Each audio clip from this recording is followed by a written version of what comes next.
Hallelujah. स्वागत है आप सबका मेरी भविष्यवाणियों की पुस्तक में। तो आइए हम आज के पवित्र वचन को पढ़ेंगे जो कि परमेश्वर के दास प्रेरित अंकुर यूसुफ नरूला जी के द्वारा लिखा गया है। अपने स्तर को कैसे बढ़ाएं?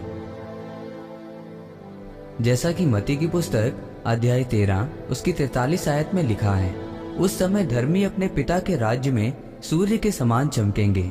जिसके कान हो वो सुन ले। मेरे प्रियो, धर्मी जन अपनी जिंदगी में उस स्तर तक बढ़ेगा जब तक वो 100% नहीं हो जाता। 100% होने के लिए परमेश्वर ने आपको अपने पास बुलाया है। परमेश्वर ने कहा, मैं तुझे अंश अंश करके अपनी महिमा में परिवर्तित करूंगा। परमेश्वर ने कहा, धर्मी की ज्योति सूर्य की नाई बढ़ेगी, वह दोपहर तक बढ़ता ही जाता है, तब आप बढ़ते ही जाओगे जब तक तुम सिद्ध नहीं हो जाओगे। मेरे प्रियो, आपका श्रेष्ठ तक पहुंचने के लिए आपका एक रोल है। रविवार इकट्ठे होने का मकसद ये है कि आप अपने श्रेष्ठ तक पहुंच सकें।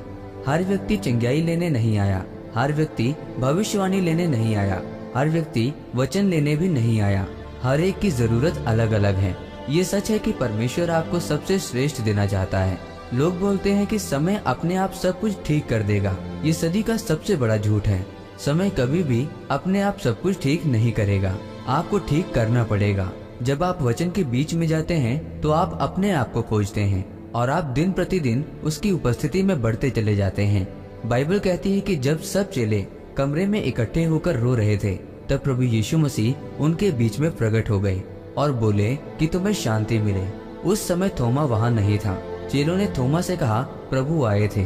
थोमा ने कहा, मैं नहीं मानता जब तक मैं उसके हाथ के कीलों का छेद और पंजर में उंगली न डाल लूं, तो मैं कदापि विश्वास नहीं करूंगा। यीशु मसीह फिर से प्रकट हो गए और कहा, थोमा देख मेरे हाथों के छेद, अपनी उंगली डाल के देख, मैं सच में जी उठा हूं। मेरे प्रियो, प्रभु यीशु मसीह ने एक व्यक्ति को विश्वास में लाने के लिए चमत्कार नहीं किया, उसने अपना जख्म दिखाया। आपका जीवन प्रभावशाली तब होता है जब आप मसीह में जख्मी होते हैं। आज यहाँ पर लाखों लोग बैठे हैं, कारण मेरी प्रार्थना नहीं। यदि प्रार्थना से सब कुछ मिल जाए, यदि उपवास से सब कुछ मिल जाए, तो सब उपवास कर लें तो सब कामयाब हो जाएं। आपकी महानता आपकी जख्मों से जानी जाती है, आपके उपवास और प्रार्थना से नहीं। यीशु मसीह ने कहा, अगर मैं किसी चेलों को अपना करने के लिए कुछ दिखाऊंगा तो वो मेरे चमत्कार नहीं, वो मेरे जख्म होंगे। आज जो प्रभु का सच्चा दास है वो अपने प्रचार से नहीं वरन अपने दुखों से जाना जाता है। खुदा जब किसी को खड़ा करता है तो कोई उसकी आशीष को कम नहीं कर सकता, क्योंकि वो उन जख्मों से होकर निकलता है और जिन जख्मों से सिर्फ परमेश्वर की महिमा दिखती है। मेरे प्रियो, जिसे वो बेटा बना लेता है उसे वो कोड़े मारता है, जिसको कोड़े नहीं पड़े वो जायज संतान नहीं।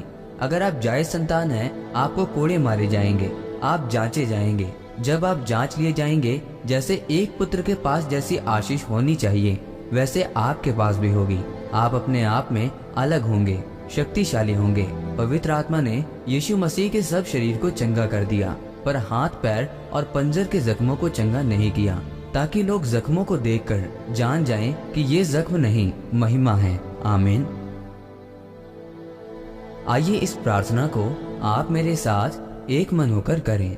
सर्वशक्तिमान परमेश्वर, इस वचन के लिए मैं आपका धन्यवाद करता हूँ। परमेश्वर, मैं प्रार्थना करता हूँ कि आप मुझे अनुग्रह दें ताकि मैं अपनी संगति अच्छे लोगों के साथ कर सकूं और वो पाऊं जो आपने मेरे लिए रखा है। प्रभु यीशु मसीह के नाम में आमीन। परमेश्वर आप सबको आज के वचन के ऊपर मनन करने के द्वारा आशीषित करें। आमीन।